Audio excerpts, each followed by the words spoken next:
নমস্কার।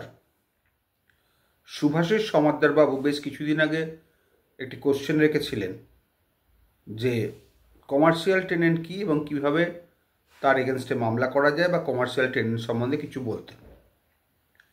Commercial tenant বলতে যাকে আপনি নন রেসিডেন্সিয়াল পারপাসে ভাড়া দিয়েছেন, ব্যবসা করার জন্যে, কমার্স করার জন্যে, ট্রেড করার জন্য ইত্যাদিতে। নন রেসিডেন্সিয়াল পারপাস, গোডাউন হলেও কমার্শিয়াল পারপাস।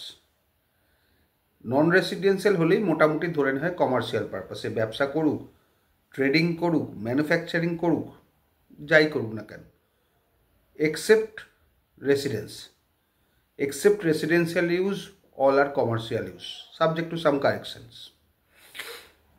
Now, এবার কমার্শিয়াল টেন্ডারের ক্ষেত্রে যেটা লিমিট আছে কেএমসি এবং এইচএমসি, সেটা হচ্ছে 10,000-এর ওপরে হয়ে গেলে কমার্শিয়াল টেনেন্ট লিজে চলে যাবে এগ্রিমেন্টটা। তাহলে কমার্শিয়াল টেনেন্ট থেকে কমার্শিয়াল লেসি হয়ে যাবে, যেহেতু এখানে 10,000 টাকা লিমিট, সেই 10,000 টাকাটা ক্রস করে ভাড়া হয়েছে।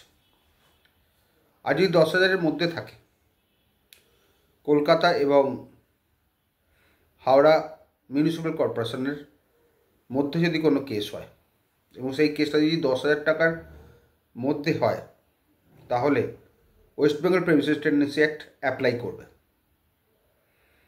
তাহলে ব্যাপারটাতে এটাই দাঁড়াচ্ছে যে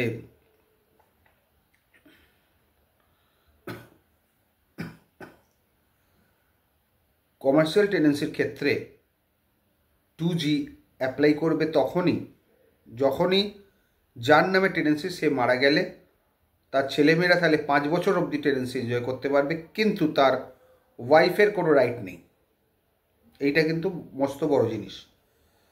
রেসিডেন্সিয়াল টেন্ডেন্সির ক্ষেত্রে ওয়াইফ হচ্ছে লাইফ লং টেনেন্ট, কিন্তু কমার্শিয়াল টেন্ডেন্সির ক্ষেত্রে ওয়াইফের এই মামলায় কোনো রাইট নেই।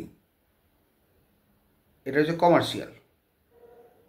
আর আপনার কমার্শিয়াল টেনেন্ট হলে আপনার ট্যাক্সও বাড়ির অনেক গুণই বেড়ে যাবে। এবং এখনকার যে আইন হয়েছে, মানে লোকের গলা কাটা আইন যাকে বলা হয়, অপব্যবহার হচ্ছে আইনের, যে আপনার টেনেন্ট কত টাকা আপনাকে দেয় সেটা বড় ব্যাপার নয়, আপনার কাছ থেকে টেনেন্সি দেখিয়ে কত টাকা কর্পোরেশন নেবে। কমার্শিয়াল টেনেন্ট মানেই কিন্তু স্কোয়ার ফিট হিসেবে ট্যাক্স তো হবে এবং সেটা কমার্শিয়াল রেট অনুযায়ী হবে। এটা কিন্তু সাধু সাবধান আপনাদের। আর কমার্শিয়াল টেনেন্ট আর আলাদা করে কোনো নেই, সবই একই। যেরকম ওয়েস্ট বেঙ্গল প্রেসিডেন্সি ট্যাক্সে যা তার লিমিট সেটাই আছে, শুধু আমি যেটা বললাম, কমার্শিয়াল টেনেন্টের ক্ষেত্রে ওয়াইফের রাইট নেই। এই হচ্ছে আইন। আশা করি সবাই বুঝেছেন। এবং একটু ডিলে হলো অ্যান্সার দিতে, আরও অনেক কাজ থাকে, বাড়ির বিভিন্ন কাজ থাকে, ওই জন্য ডিলে হয়। কেউ সেটাতে মান্যতা দেবেন না। ভালো থাকবেন।